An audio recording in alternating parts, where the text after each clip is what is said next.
తెచ్చుకుంటున్నావు మింటూ? గ్రేప్సా? ఎవరు తెచ్చిరు? మధుమామ తెచ్చిండా? ఎన్ని అవి?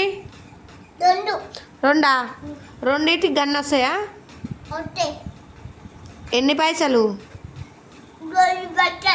ఎడ తెచ్చిండు మామ? పండగ కాడ తెచ్చిండా? పండగ కాడ ఎట తెచ్చిండు?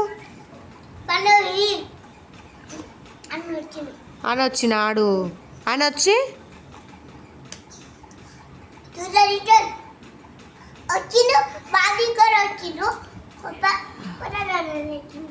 బ్యాగ్ తీసుకొని వచ్చి పండు తెచ్చినాడు. ఓవల్కి నాకు లేవా? ఇస్తావా?